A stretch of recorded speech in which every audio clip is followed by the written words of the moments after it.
Let's talk about how weird it is to be an IVF baby as an adult.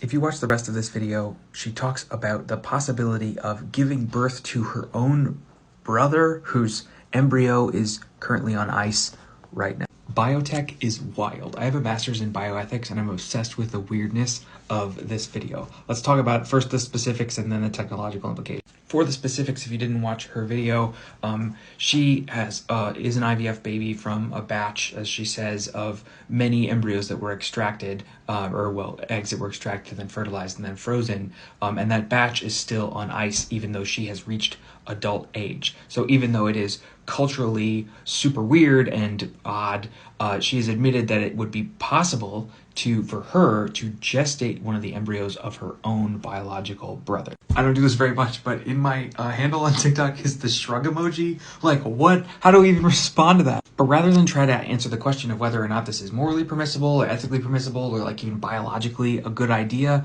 I want to look instead at how we have radically different ethical conceptions for biotechnology versus AI-based technology. And that's actually a problem. In the realm of biotech, there are strict advanced regulations. CRISPR, a genetic technology that allows us to edit the DNA of people.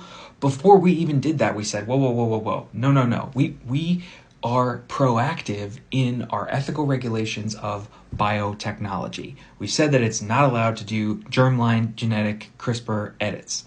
Germline edits just means that the edited genome would be passed on to the next generation and could have unforeseen consequences, as opposed to an edit of cells that will not be passed on, which is a different moral category. Historically, we did similar things with chemical weapons. When we saw how horrible chemical weapons were, we just said, nope, no more of that, none of that. But when it comes to AI, we are not proactive in our approach to regulating it. We are reactive in our approach to regulating it, and that is a massive problem.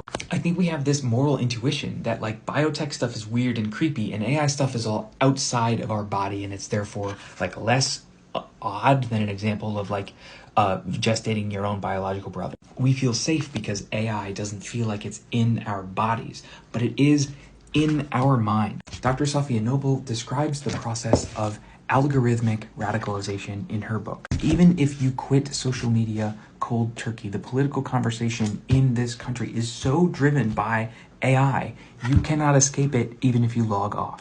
Biotech feels so weird that we decided to regulate it proactively. Artificial intelligence technology is just as dangerous, just as permanent, and just as invasive. It's just psychotech instead of bio. I've made some new friends with a group called the Algorithmic Justice League. You can check out their work. They're running a campaign to hold the TSA accountable for some of its tech choices. We got to get ahead of it. Happy reading.